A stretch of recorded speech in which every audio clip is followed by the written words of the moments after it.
All right, are we all here? Lovely. Welcome, everyone. Good evening, and welcome to Burlington House, the Society of Antiquaries, for our second evening lecture of the Royal Archaeological Institute season.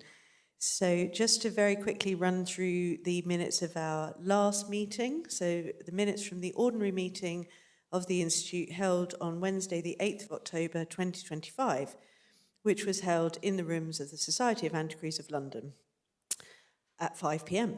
The president, that's me, Miss Natalie Cohen, was in the chair. Many thanks to Mr. Brian Kerr, who presented a paper on Cathcart Castle Reconsidered. Questions were asked by Alan Scott, Kate Starling, Richard Novell, Howard Williams, and myself. It's kind of speaking in the third person. The president and membership thanked the speaker. Thank you again, Brian. And the meeting ended at 6 p.m. Is everyone content that I sign the minutes of this meeting? Thank you. So, just a couple of quick updates on the Royal Archaeological Institute matters. The fact that I am still standing here means that we are still lacking an honorary secretary. So, if anyone has it within them or knows someone who might like to be the honorary secretary for the Royal Archaeological Institute, I do encourage you to get in touch. The second thing we would like to just say is surely not everyone has completed their festive season shopping yet. We have some merchandise here, ladies and gentlemen. A scarf, a tie, some Christmas cards. All of these can be purchased just to my right here next to the yes-no boxes. Vote yes for RAI merch, ladies and gentlemen. So, without any further ado, it is my enormous pleasure and privilege to introduce this evening's speaker. So, joining us tonight, we have Professor Richard Bradley, who I'm sure is very, very familiar to many of us in the room. And I've been really looking forward to this paper. So, Richard this evening is going to be talking to us about some excavations at King Arthur's Round Table, a henge site, first excavated in the 1930s, and I'm promised an exciting update from recent fieldwork as well. So I shall, without further ado, I'd like to hand over to Richard, and I think we should all welcome him to the podium. Thank you.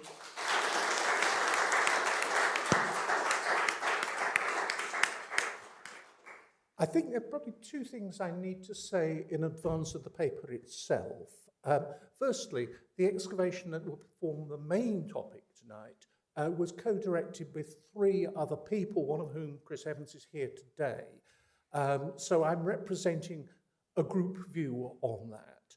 And because it's already appeared online, it'll be in the next Antiquaries Journal, I felt it would be inappropriate simply to summarize something which you could read without leaving your laptop. So I'm adding on to it a second excavation, a co-directed, which ended last month. Now, it follows that there's not been a lot of discussion of this, and so what I'm saying about the second excavation of a neighbouring monument is my own personal view, and it still has to be talked through in detail with my three co-directors. So I shall talk about King Arthur's Round Table primarily, building on the research that the four of us did 2 years ago. And then I shall give a very preliminary account of new work on the neighbouring monument of Mayborough. But I have to stress that it is perfectly possible that I shall change my mind, or my mind will be changed for me, because we haven't really had time to digest all the details. What you'll have instead are some summary impressions. At least they have the advantage that they are not available online. But I would ask people who are watching this on Zoom, when we come to Mayborough, take what I say with a pinch of salt, because it isn't firmly worked out yet. The excavation was little more than 4 weeks ago, and most of the processing still has to happen. Well, having said that by way of introduction, the other introduction is, of course, the title here, which is the title of an article I wrote, well, more than a quarter of a century ago, comparing the experience of two people excavating the same site. One, a major theorist, the philosopher Robin Collingwood, and one, a very major field archaeologist, Gerhard Bersu. And using their experience and their disagreements at King Arthur's Round Table, quite specifically to illustrate a schism which seemed to be present in the nature of field archaeology in Britain as practiced in the 1990s. It was, in a sense, a parable. And what I'm going to do today is go beyond that original article, that you see the title here, and talk more about the historical setting of each of those projects and the assumptions that each of those protagonists brought to it. So this will be more a historiographical account than purely a parable. And I don't have a polemical point to make. The polemical point, if it was worth making in the mid-90s, simply doesn't apply anymore. So I'm talking about a philosopher and a field archaeologist, and you see them both there. On the left, Robin Collingwood, famous as a philosopher, famous as a philosopher of history, famous as an authority at the time, perhaps the leading authority on Roman Britain. On the right, Gerhard Bersu, one of the most influential field archaeologists of the 20th century, probably the only person who could go to visit Maiden Castle and tell Wheeler that he didn't think he was up to the task of it. He wasn't good enough, hadn't got a high enough standard of excavation, so Bersu said. He was a man very confident in his views, probably rather brave.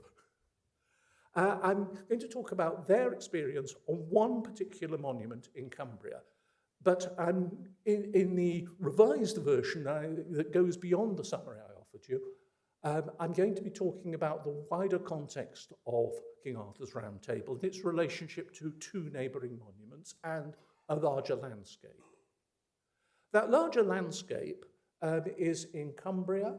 It's to the west of the Eden Valley, the Eden flowing into the Solway Firth with direct links to Ireland. And archaeologically, I just make two statements about the Eden, which I won't pursue in detail here. One is that it is effectively the Avon of northern Britain in terms of its rich Neolithic archaeology. And the other is that it's the Moyne Valley of northern England, in that much of the earlier prehistoric archaeology of the Eden Valley and its immediate neighbours shouldn't be there. It is far closer in its style, in its contents, to Ireland than it is to other parts of northern Britain. So that's a theme that will emerge a little later. On this map, I've marked some of the sites that I'll be referring to. Bottom left, Mayborough and King Arthur's Round Table. I'm told not to walk around too much or I shall lose the online version. And towards the top right, Long Meg, a major stone circle. Here, in fact, we see Long Meg from the air. It's very much in the Eden Valley, and it has been excavated. Indeed, it's a two-phase monument, a Neolithic causewayed enclosure, probably, overlain by an early stone circle with radiocarbon dates, which would put it equivalent to the Boyne Valley tombs. It's also one of the largest stone circles anywhere in Britain. Only really Avebury is larger. It's the same size as Stanton Drew in the Somerset. Here we see a little of a detail on the left. Again, the open stone circle may have been bedded in a low bank, but it was otherwise unenclosed. And it has an outlying stone, you see it on the right of the screen, which is decorated with motifs that are more appropriate to Irish megalithic tombs and not similar to the local ones on outcrops in northern England, in Cumbria.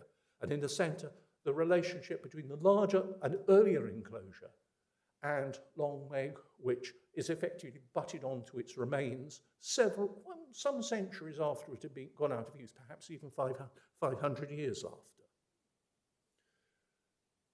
There's another point that's worth making, and that is that the Eden Valley attracted much early settlement, large amount of early settlement, and that's clear from field walking undertaken by my colleague Aaron Watson a little while ago. It became clear that Long Meg and the other monuments in relation to cultivated land contain substantial quantities of earlier prehistoric material, lithics, flakes and Langdale axes. Whereas towards the lower left, the henge complex I'm talking about is virtually empty. Many of the fields have no or virtually no contents. They're the ones marked in yellow. It is marginal, it is offset from the major focus of activity. And that's all the clearer now that Oxford Archaeology North are looking at the A66, which runs up the Pennines from Penrith and finding substantial amounts of Neolithic material.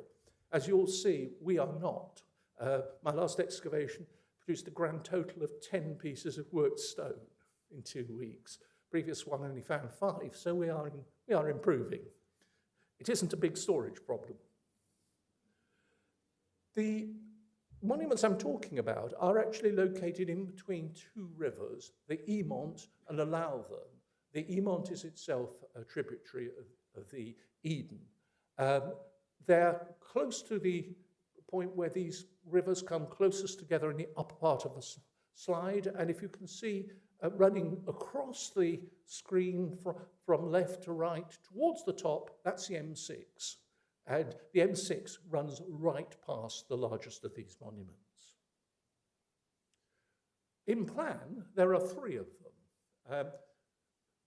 There's King Arthur's Round Table, a monument which only acquired this date in the post-medieval period. Neighbouring it, Little Round Table, which you cannot see anymore. It's completely destroyed by the Lodge for Lowther Park, although it can be recognised by LiDAR, and the former Royal Commission managed to recognise very slight earthworks and geophysical traces. And these 2 monuments are aligned on each other. To their west, completely in contrast, Mayborough, which is an enormous enclosure built apparently entirely or almost entirely of glacial rubble with no ditch, single entrance, and as William Stukeley observed in the early years of its investigation, the bank is as big as that at Avebury. It is quite remarkable. Here is Mayborough. I don't think I need to identify the M6, it's a narrow miss. The entrance to Mayborough is facing down slope, so it's on the right-hand side of the enclosure, and inside that enclosure there's just 1 standing stone today.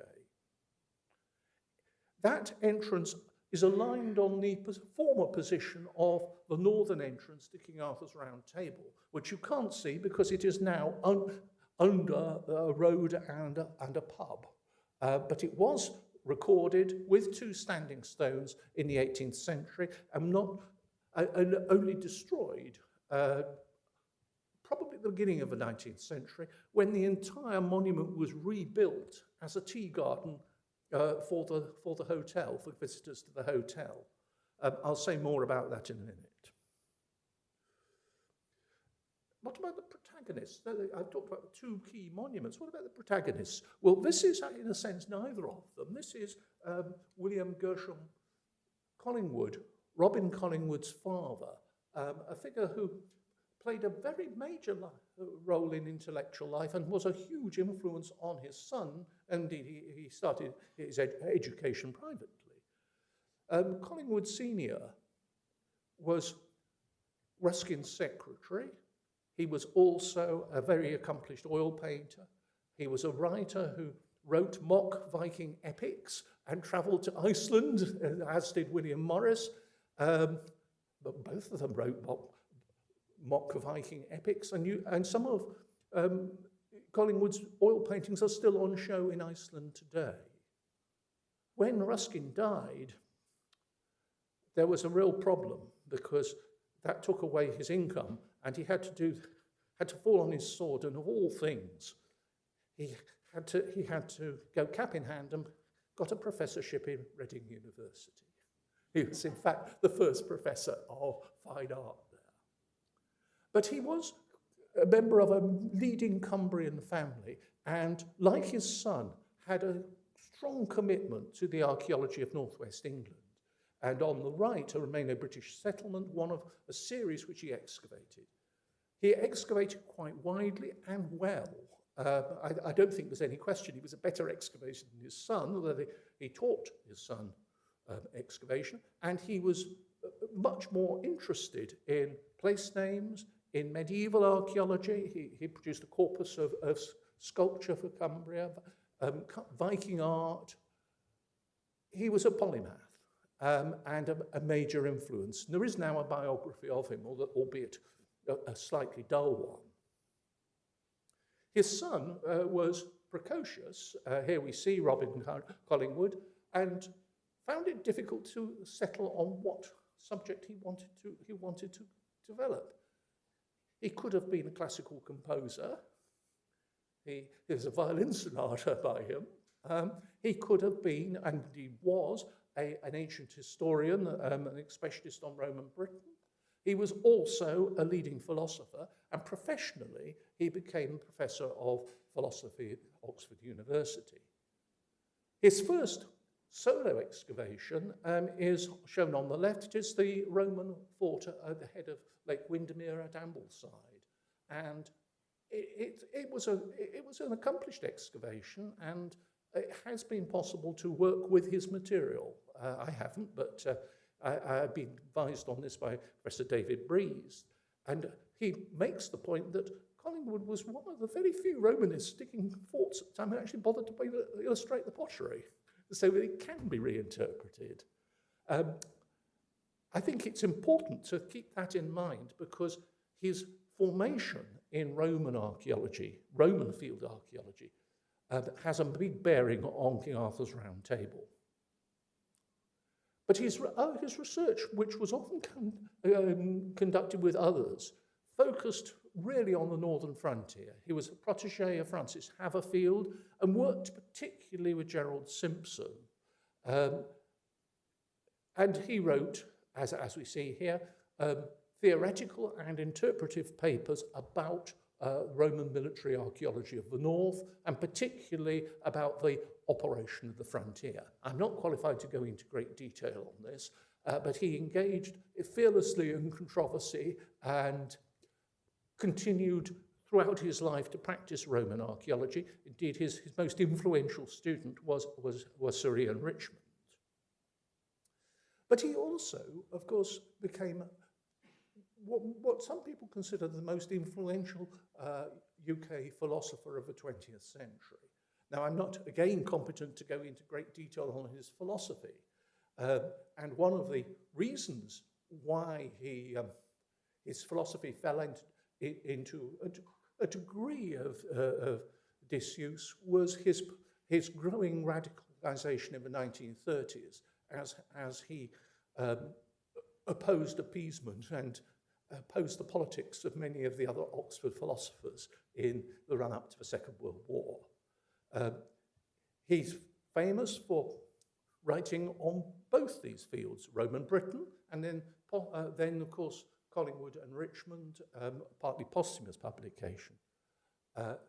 There's a very clear exposition of his ideas, and indeed his relations, poor as they were, with his Oxford colleagues in his autobiography. And one of his best-known books, published after he died, but from lecture notes, The Idea of History, very influential. His pupils, people who attended his lectures, included Christopher Hawkes, people who claimed allegiance to his philosophical method, included Stuart Piggott, and most recently, he has been hailed as a pioneer of theoretic archaeology by Ian Hodder.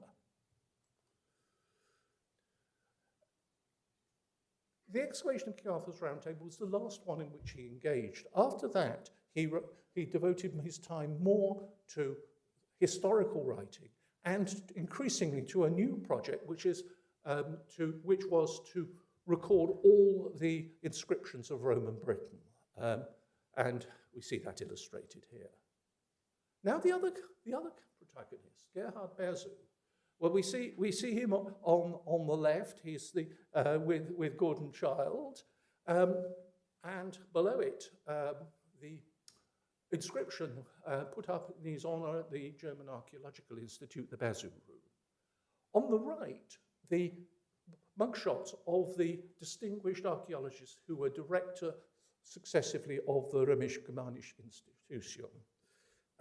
You'll notice that there's only one woman there. She's the only one who's in colour. I think that says something. Bersu is right in the middle, and notice that He appears twice. I'll come back to this point. But if you go down the right-hand column, second down, there is Gerhard Bersu, director 1931 to 1935. I'd ask you to bear that in mind because we'll come back to his other entry in a moment. Bersu was a supremely confident excavator on the largest possible scale. I've already mentioned his bad relationship with Wheeler. I've known people who excavated with him in this country. He was very certain, he was very dogmatic, but he was also possibly one of the, if not the greatest prehistoric field archaeologists of the 20th century, certainly one of them. And he worked on a really large scale. I illustrate this simply with examples. He worked on prehistoric fortifications, not just in Germany. His most famous one was probably Wignerhorn, which is a hill fort in Switzerland. And he was also a master of timber building excavation. He was known, it was Chris who put, well, he was known as Mr. Posthole, which is highly relevant to what I'm going to say. Here is his plan of the Goldberg, a major Bronze Age and Iron Age settlement where he found the remains of numerous timber buildings. It was that experience of large-scale work, of dealing with complex stratigraphy and particularly dealing with domestic structures that drew him particularly to the attention of archaeologists in this country. He was made an honorary fellow of the Society of Antiquaries, and he was encouraged to work here by the Prehistoric Society. We come back now to the mugshots. He appears twice. If you go down the middle row, 3 down, what's he doing there again, apart from the fact he's lost some hair in the intervening period? Well, he's lost a lot more because in 1935 he was sacked for his Jewish connections and basically removed from his post and came to Britain at the invitation of a number of people. Crawford and Piggott were certainly among them. I think Graham Clark, I'm not quite so sure of that. And he was encouraged to come here to improve the standards of excavation and particularly to improve the ability to recognize settlements. Yes, he had excavated trenches through hill fort ramparts, as had just about everybody, most of them called Christopher Hawkes. But his main achievement, or his most famous achievement, was the excavation of Little Woodbury south of Salisbury, where he found major, big, circular buildings, ancillary structures, contributed a great deal to the interpretation of corn storage pits. He had a major influence, and that was intended, and that was why he was invited here. But in 1935, he was sacked, and between 1935 and 1950, he was no longer in charge of the commission. Instead, his role was taken over by Ernst Brockhoff, who had a rather less distinguished career and did spent 2 years in prison as a Nazi supporter at the end of the Second World War, before he too was packed off to a professorship, because that's the way you thank the inadequate. Bersu excavated on a large scale, and he's been treated as the pioneer of open area excavation, which is not actually true. It's clear that he dug large trenches, but he dug them in sequence, filling them as he moved across. It's a method that actually goes back to general pit rivers. He also had very detailed records, and here on the left is part of his manuscript record of Little Woodbury. He was a very accomplished excavator with a very strict agenda, very strict techniques, and a firm commitment to detailed recording. That continued in a curious way that's perhaps not widely appreciated during the Second World War, after a period of 6 months in which he was allowed to excavate in Britain. He wasn't allowed back to Germany. He didn't want to go back to Germany. He was interned on the Isle of Man, where he then conducted a whole series of excavations on a large scale, together with other German intellectuals who were not a real security risk. So that this must be one of the few excavations to take place under armed guard. And interestingly, in view of their pacifist beliefs, his excavations in wartime were actually funded partly by the Society of Friends. But the other point I want to make comes from these particular images of one of his excavations. It seems likely, although not only that he dug in trenches in the same way as Little Woodbury, but on a deeply stratified site, he dug in spits following the accepted German continental method. He did not dig by natural layers. We don't know that for certain. The excavation was published, this excavation, his Manx excavation, were published posthumously and after a long delay, and by someone who I don't regard as terribly competent, I won't name. But what is interesting is that the archive for King Arthur's Round Table contains numerous very detailed section drawings and virtually no plans, and I think this speaks for itself. This is the technique that he brought with him, and possibly one of the many sources of contention with Wheeler. Well, now I've introduced the monuments, I've introduced the protagonists. Now I must say more about the monuments. Here we go back to King Arthur's Round Table. This is just at the beginning of the excavation, small-scale excavation on a monument which had been significantly altered, as I say, to make a tea garden. I won't go into great detail about the earthwork. It originally had two opposed entrances, and there are traces of an internal mound, a slight mound, in the centre, which actually both excavators contended were the disturbed remains of a cairn, a burial cairn. That's perfectly reasonable. Virtually all the large stone circles in Cumbria have barrows or cairns inside them, and this one was associated with bones which have now disappeared. Another feature of the monument which hasn't been noticed before is Aaron Watson's recognition that it is in fact like many henges aligned on solstice. The southern entrance, the one that still survives, is directed towards the midwinter sunrise. It's not unusual in this respect. Well, the first excavation was Robin Collingwood's, of course, and he was persuaded to work there because of his commitment to the archaeology of Cumbria. He'd even written a general paper about Cumbrian prehistory, introducing what he saw as the major issues. But he'd never excavated on his own account on a prehistoric site. He'd worked with his father on them. And before embarking on this, he did a substantial program of reading. An unpublished notebook in the Bodleian Library summarizes his reading on henge monuments. And it is extraordinary. It's the best synthesis of henges that was written of its time, and frankly is better than the one that was published by Richard Atkinson 14 years later. It is a superb piece of digesting the literature, thinking it out. He had a total command of what was known at the time based on those monuments that had been excavated.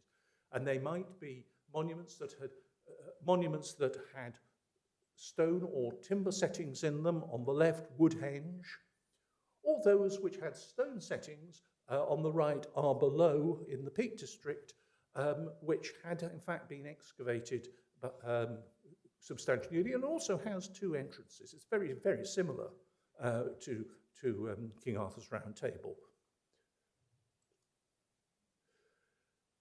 Well, Collingwood went into the project with an explicit research design, if we call it that.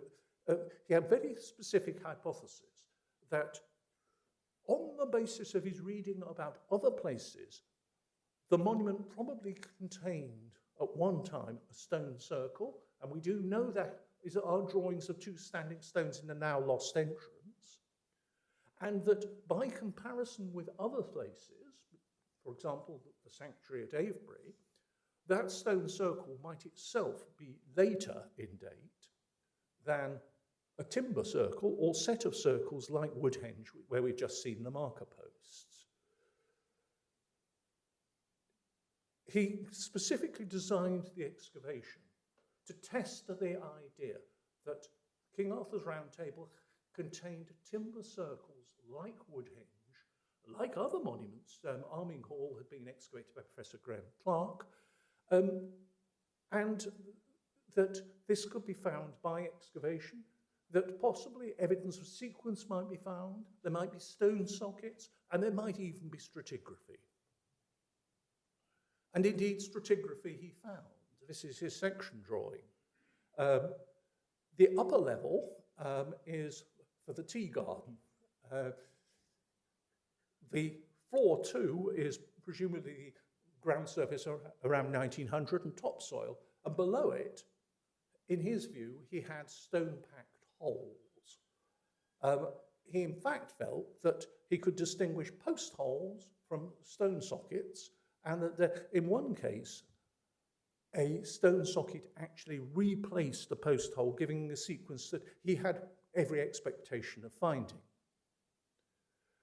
Well, having started the excavation, he found numerous contenders in the entrance, inside the interior, and he interpreted them as representing two types of building. Initially, a circular building like Woodhenge, approached by an avenue of paired posts. We'll see more of this in a minute. And he compared this, and it's rather interesting how it reflects his experience as an Oxford academic, because his ethnographic parallel was the covered way leading from the entrance lodge to the hall at an Oxford ball. I didn't realise Collingwood was a dancer. In his interpretation, and these are his sketches, that was then replaced by a smaller structure and standing stones, those two being the only ones for which there's direct evidence. And here is Collingwood, a very, very bad photograph, newspaper photograph, observing one of his post holes.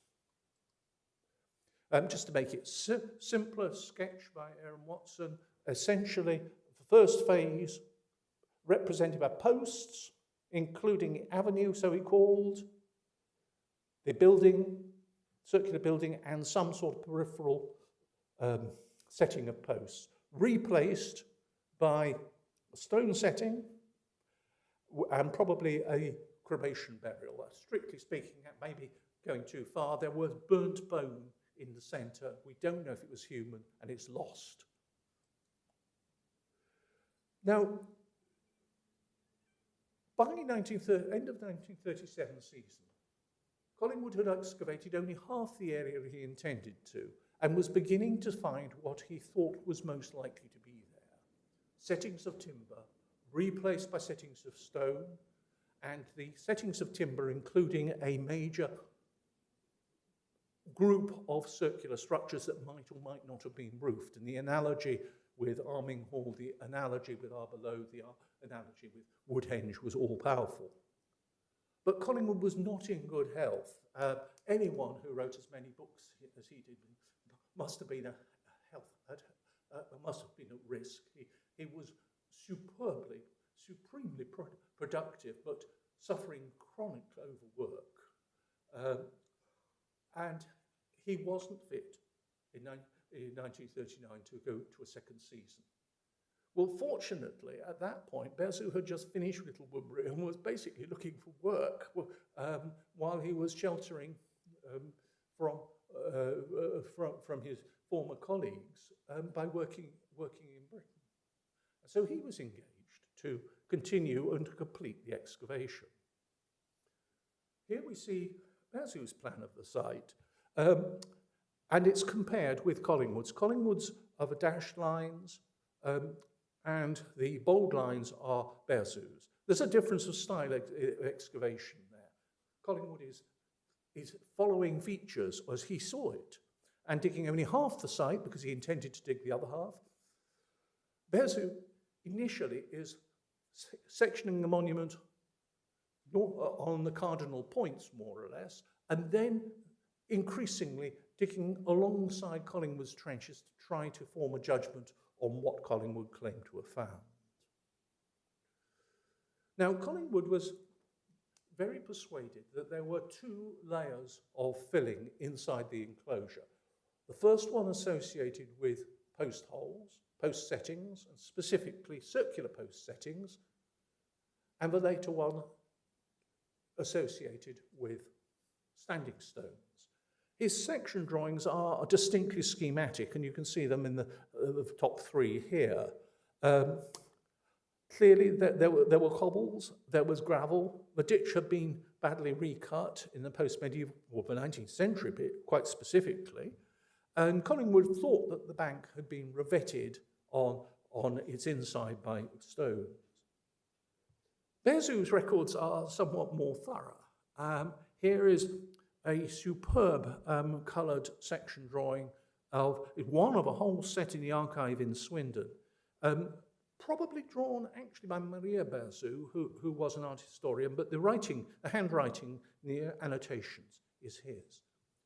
Now, the critical thing is that Bersu was conversant with geology, and he recognised the buried soil that had already been found by Collingwood below the bank, and he recognised the layers extending below it as essentially geological. Worse still, having noted that, he dug test pits outside the monument altogether and found the same sequence of deposits. So by the third day, his manuscript notebook says, I'm beginning to doubt Collingwood's stratigraphy. And by the fifth day, he was also doubting the post holes, coming to the conclusion they were more likely root holes or animal burrows. And from then on, there were real problems. Well, we can see actually where Bersu excavated, because this is Jill Hay's re-excavation of Bersu's trench. And there is the small amount of rubble on the outer edge of the bank. Sorry, I seem to have jumped. Here is the buried soil. Essentially, we're talking about a bank built on short-lived grassland, very, very disturbed, and of basically glacial composition. The sequence that Collingwood observed, in as far as there was one at all, was entirely Ice Age. There are no artificial layers. I should say that this beautiful trench was itself poses problems. It was dug in the last week before war broke out, and understandably, Bersu was somewhat stressed. That is why it's not in the same right position, and why it's only half the size it appears in his excavation report. I say that mainly to justify why our trench, well, we had to clear a large area to find it, and our trench isn't aligned on it. I also mentioned we have 2 radiocarbon dates in buried soil, which would be great if they weren't 1,000 years earlier than any henge in Britain. So somebody lit a fire much earlier in the Neolithic, and we can say no more than that. So we have the comparison then between the sequences of glacial deposits below the bank and this very schematic reinterpretation, interpretation that Collingwood used partly to vindicate his structural sequence. Now, that takes the story up to 1939. Collingwood published half the excavation as an interim report with the intention of coming back and was unable to. Bersu did a separate excavation, published it in full, translated from the German by Ian Richmond, and the report was, frankly, totally negative. All of the features found by Collingwood were dismissed. There were no buildings, no stone sockets, and no internal layers, no build-up of layers. Everything was natural in one sense or another, the result of burrowing animals, plants, or the action of ice. So why was there an issue? Well, I thought there wasn't, and when I wrote my article 25 years ago, I really used it to make the point that theorists who are not comfortable with fieldwork can go wrong, and field archaeologists who are very comfortable with the process of excavation, but are less bothered about historical interpretation, may do a superb excavation and leave the site as confusing as it was before by just not providing any interpretation. Well, that seemed quite straightforward, and I'd forgotten writing the paper, actually. But then, gradually, there was a rearguard action. And the rearguard action came from two sources.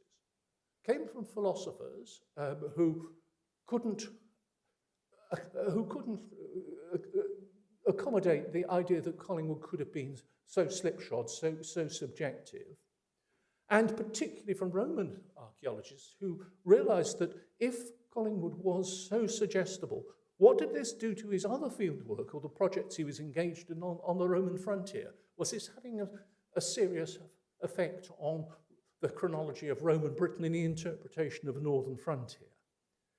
So a number of distinguished Romanists attempted to rehabilitate Collingwood. It is slightly worrying that the leading proponents were Grace Simpson, who was the daughter of Gerald Simpson, Collingwood's digging partner, and Anthony Burley, who'd never excavated in his life, but had watched many excavations done by his father, Eric. Basically, there was an impasse, and a very reasonable paper came out in an antiquarian journal by the philosopher Stephen Leach, said, well, perhaps we ought to take Collingwood's observations seriously. After all, the man was a genius. Could he really have been so wayward? We need new excavation. And somehow or other, in conversation with a member of staff at English Heritage Societies and Guardianship, I heard myself say, well, I'll do it if you like, not realising quite what was involved. Well, this is a plan of the small excavations that were done by myself, Chris Evans, Jill Hay, and Aaron Watson 2 years ago. And they were designed basically to resolve those particular questions.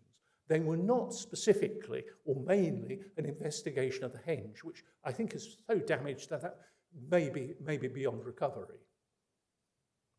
Here we are then, the surviving entrance and the start of the excavation. Our first excavation looked at one area where Collingwood had excavated and continued into an area he had not investigated. CW is Collingwood, of course, and on the right-hand side of this screen, you see CW socket. This was supposedly a stone socket replacing a post hole. Well, on our excavation, we couldn't honestly say very much because he'd left the packing and it was badly disturbed. But what was very clear was that similar patches of rubble looking like packing stones could be found elsewhere, and when sectioned turned out to be entirely geological. More than that, it probably wasn't possible to say. But in a much bigger excavation, we compared both excavations where they were juxtaposed. I won't take you through the entire thing, but the principle was the same. See what each of them saw, try to work out what Collingwood believed were post holes, and extend into an undisturbed area to see whether his interpretation could be sustained or not. I'm drawing your attention just to one particular feature, and that's the row on the right-hand side of this, called Collingwood Trench 3. This is the area where he felt he found an avenue of paired posts leading to the entrance and leading to the central building. On the left, we see it in Collingwood's excavation photo, and on the right, we see it again after we've excavated. We have to say that, yes, Collingwood recognised areas where the soil was looser. He recognised areas where there were clumps of stone within the boulder clay. But they were not packing stones, and they were not post holes. They were, as Bersu said, the result of various natural processes. But the most important point, which is fair to say, nobody in the 1930s was sectioning post holes. So they were identified essentially in plan, not in section. So we can see what he saw, but it doesn't work. And more important is Chris's observation that the putative post holes can hardly belong to the same building, since the tops of them, as they survive after Collingwood, are at completely different levels in the clay. You'd have to have a flight of steps linking them all together. It doesn't work. But of course, on each occasion, these were observed separately in single trenches.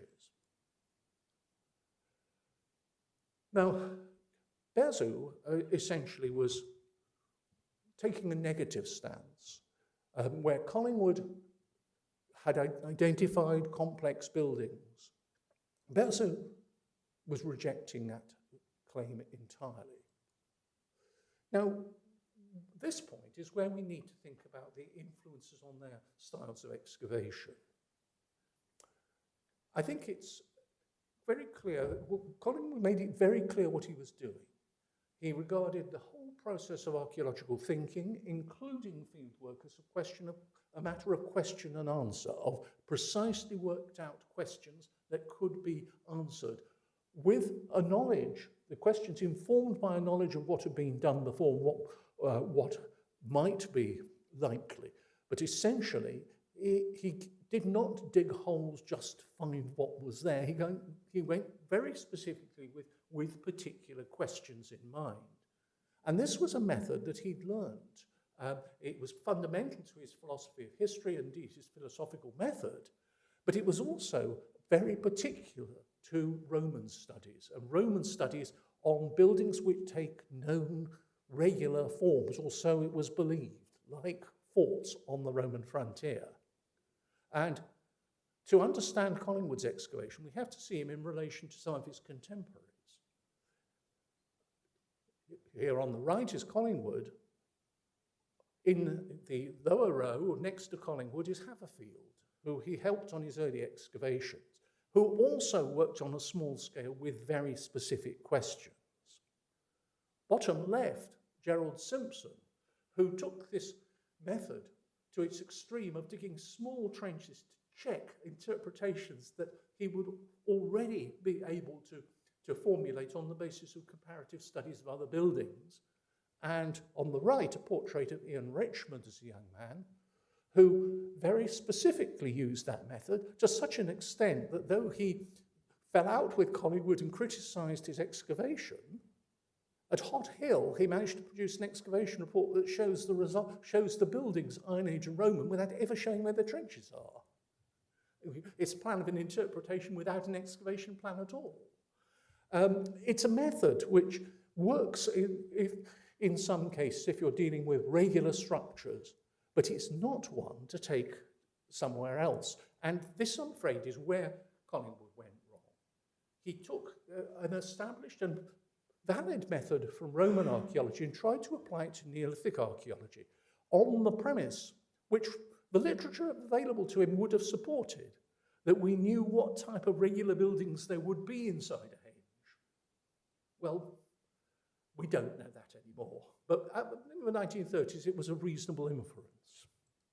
And that explains the layout of his excavation. Draw your attention to the row of small, sort of a trench running along the inner edge. Sorry, I can do this, can't I? An inner edge of, I could have done. 1 minute, let's try to get back. No, yes. Here. Oh, it's done it again. This is right, I think I'm not going to try and use the pointer because it's too sensitive. Along the inner edge of a ditch, you can see a line of regularly spaced posts. Some of them are in a trench, which is only just wide enough to contain them, and that included A5, which is the one we actually re-excavated. And that then continued as a series of small square pits, which were just big enough to find the expected post hole. It is essentially the Simpson method, the Haverfield method, if you like, or later the Richmond method, taken to the wrong sort of monuments. Likewise, you can see at the entrance, the avenue, which essentially was postulated on the basis of a few post holes, and the trenches were then dug to show their continuation. And there's a manuscript plan in the Bodleian, which is really revealing, by Collingwood, in which he shows the position of 130 postholes, which he notes had each been surveyed in with theodolite and marked in ink, and the trench edges are sketched in pencil and not actually correct. It's the buildings that he was concerned with. So that's one problem. The other is quite simple. In 1937, it's doubtful whether anyone had excavated complex timber buildings on boulder clay. There was very little geological knowledge. There was virtually no experience, and experience is founded on, for example, the Ambleside Fort or Hadrian's Wall or other frontier sites, military sites, simply would not provide the technical expertise that was necessary. So logically, he followed a completely consistent line, but was defeated by, if you like, by the subsoil. But that would be where in a sense, the story ends. But I can bring it up to date, although in a summary form, by talking about Mayborough, the neighbouring henge. Little Round Table is unexcavatable these days. There's nothing left.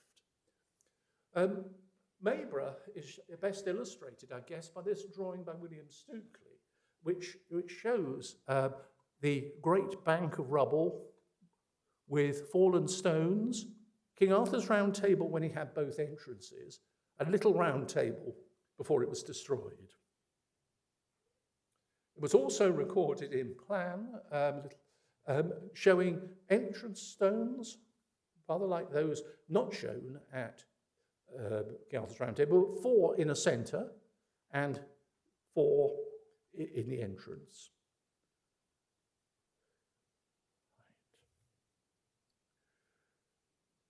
Just to give detail there, a new LiDAR image provided by Historic England showing the henge, showing the putative internal barrow, and what's left, virtually nothing left, of Little Round Table. What I would point out, just as a curiosity, was a historical curiosity.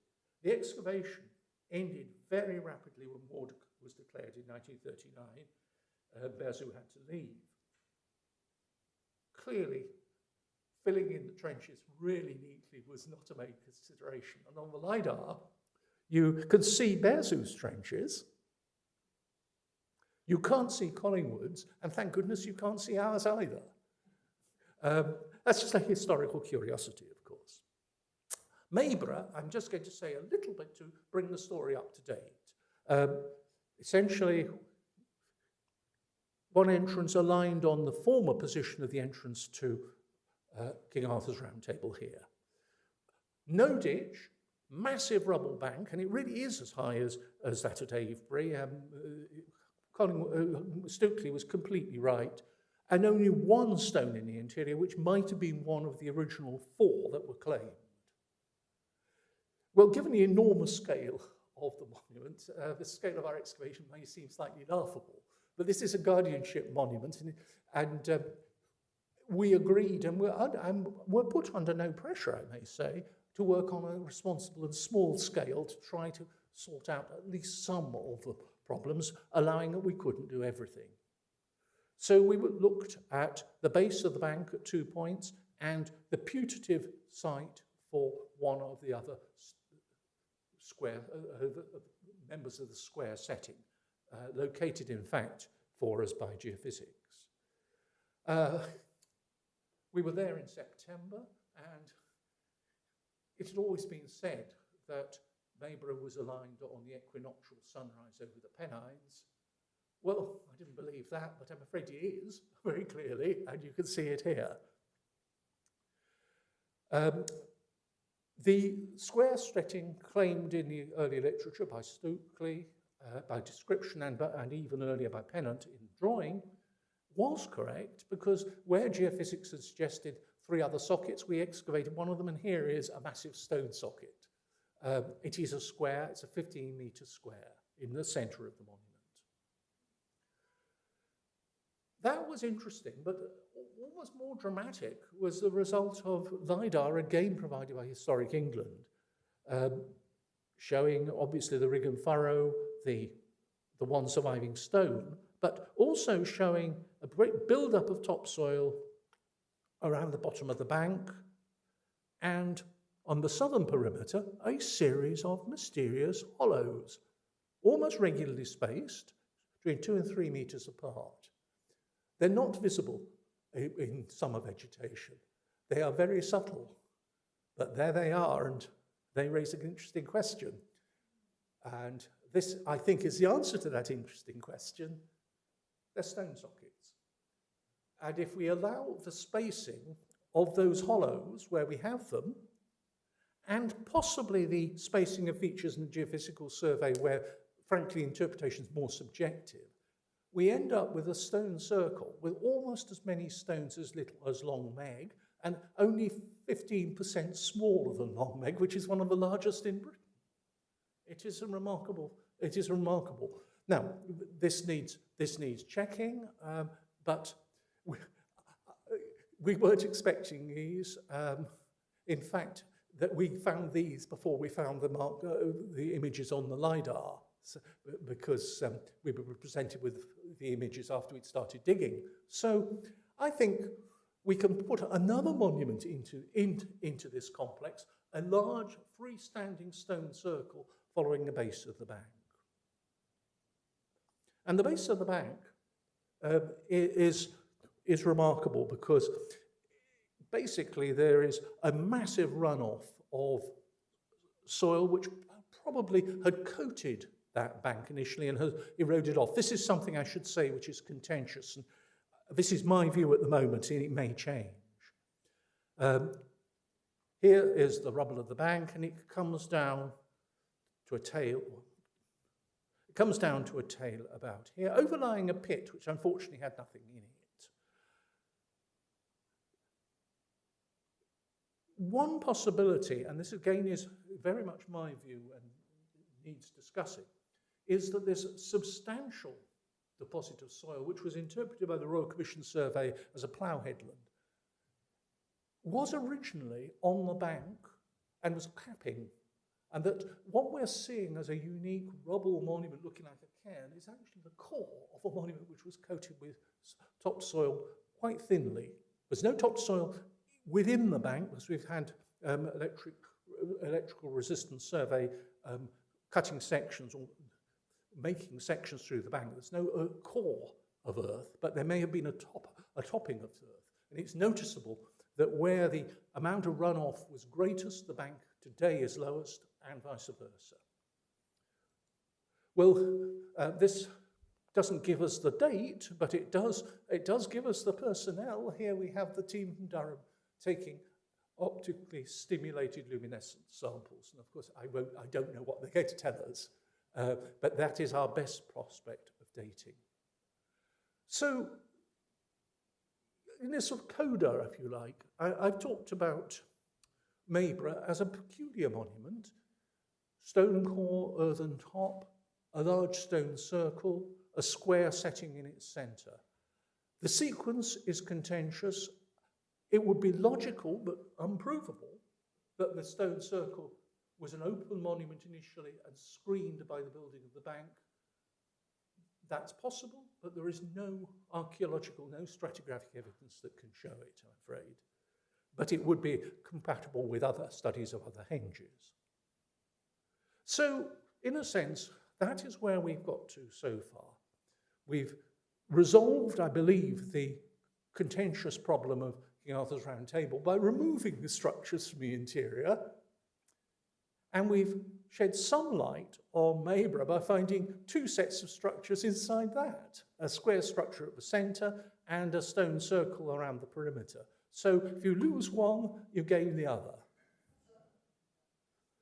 Now, I didn't know quite how to end, but while I was preparing this, I noticed that this drawing by Stukely has a date. And I think it's a very neat way of ending. He started the investigation of the 3 Penrith henges 300 years and 5 weeks before we did. August 1725, we excavated Mayborough in September. We began in late September 2025. It's taken 300 years to get this far, and I think there'll be a lot more complications still to come. Thank you.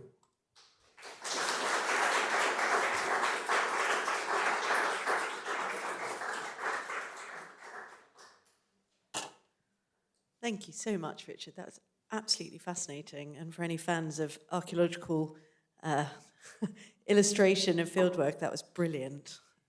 Do we have any questions from the audience? I'm sure there must be. Yes, from Mark. With King Arthur's Round Table, the name, are there any legends and things at all? No, unfortunately, it doesn't go further back in the Elizabethan period. No, the only account, well, there are two accounts. There's the account of the Cheap Garden, which I think is valid, and there's plenty of 19th century china on the site, lots of crockery. And there is Stukely's over-imaginative interpretation, which I don't think is based on anything except his own preconceptions, that Mayborough was an amphitheatre from which people watched sports taking place on the other, and races, particularly on the lower ground. And this was very much influenced by his notion of Avebury. And in fact, he was so besotted with the comparison with Avebury that in later life, when he did get a bit peculiar, he postulated an outer stone circle around the ditch and an inner one around the central square to make it more like Avebury. But he didn't go back to the site, so I think we have to go back to his drawing and saying that was all that he could see on the day he was there. Right. So no, I'm afraid we don't know. And just another small point, with Mayborough, are there estimates of how many stones would have been in the cellar? Yes, there's one estimate, there is 200,000 tonnes of rubble. But more perhaps than that, we had the advice of two very, very able geologists. It's clear that it's built from glacial rubble, which would be available on the surface throughout the area. Some of it may even have been taken from the interior of the monument, but they're not nearly enough to build that bank. What is less likely is that it was all brought from the River Lowther, the bed of the Lowther, which is the sort of tall story on the interpretation board. In the period before agricultural clearance, there was plenty of material that could be gathered and brought there. The difficulty, and it's a point I owe to Jill Hay, is if very much of that material came from levelling amount of debris inside the enclosure, it's very hard to see how they did that if a stone circle was already there. It would just raise a logistic problem. On the other hand, if it was brought from outside, there isn't a problem, but that isn't a solution. No, it's a very considerable piece of work. And really, the only way we could say more would be to section the entire bank, which would be a mammoth engineering exercise and completely unsafe. I think I may not have made my question very clear. I mean, if there were individual stones, Yes. how many in the circumference? In the circumference, this again is very much what my legal days was called being on a frolic of his own. If I fantasize a little, from what little we have, there's two excavated sockets and hollows and spaces, you'd end up with about 80, which is the same as Long Meg, but they're slightly closer together. But I'm not sure that that's going to be the final answer. So far as the stones that are incorporated, we were very firmly advised by a very distinguished geologist that they are not just the result of scraping up whatever's around. These are being selected for size so they can be carried. The smaller component that would be scraped up if you were just clearing an area, that's not represented. That is very striking. There's also an indication that different parts of the circuit may have stones coming from different places within the local geology, but we can't go further than that. But we don't know then, or we don't have estimates of the total number of individual stones forming that circle. I can estimate the number of monoliths. I can't estimate the number of cobbles because we dug a tiny, tiny little bit at the very back of the bank. I don't think we can extrapolate from that. But we can say that the stones that are exposed all the way around are essentially of the same sort, the cobbles of essentially the same size range. So you thought around 80 monoliths, I'd say. Yes. Right. And I think the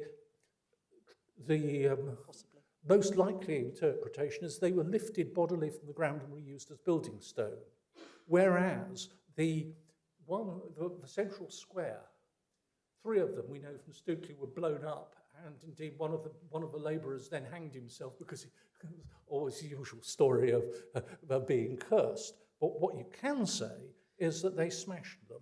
There are hundreds of sledgehammer flakes in that socket. Thank you.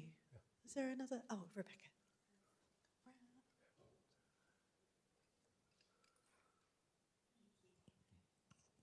Thank you. It was such a wonderful talk. I just have a very quick question. Do you plan further field investigations at Mayborough? No, I don't. It's a guardianship monument, and I don't think we could only take it further by making such a mess that I really don't think we should. We had wonderful help from Historic England and from English Heritage, but we deliberately chose to work on a small scale. And I should say that was my choice rather than force majeure. That was what I proposed. I think to take it further, we would have to work on a scale that would be very difficult to justify, I think.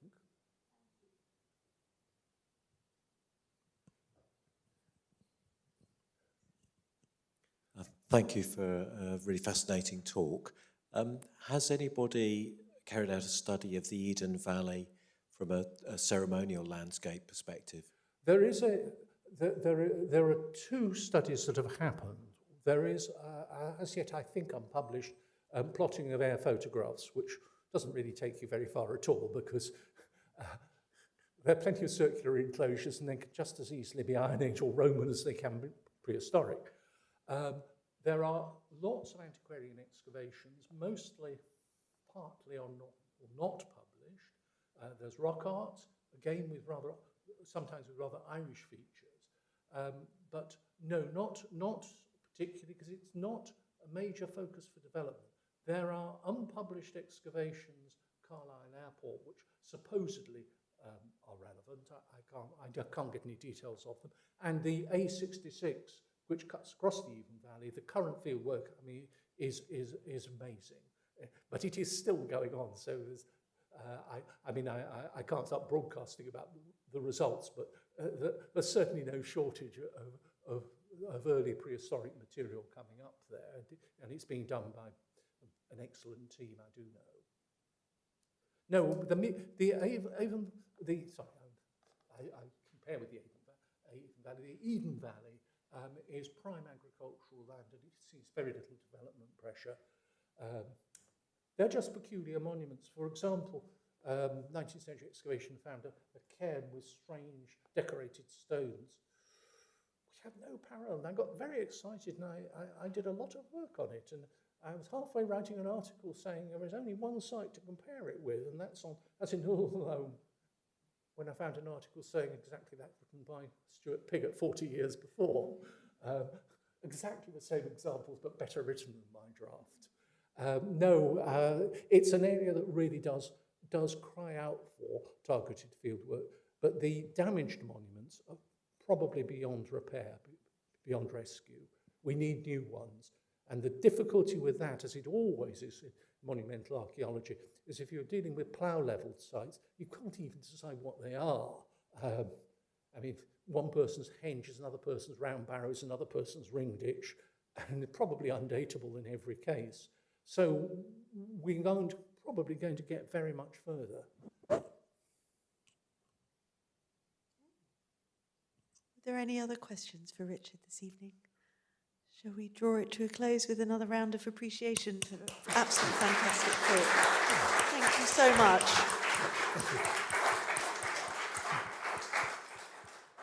So thank you again to everyone for coming this evening. We hope that we'll see you next month for our next lecture, which is by Dr. Alistair Oswald, looking at Neolithic landscapes and monuments. And in the interim, have a lovely month, and we'll see you soon.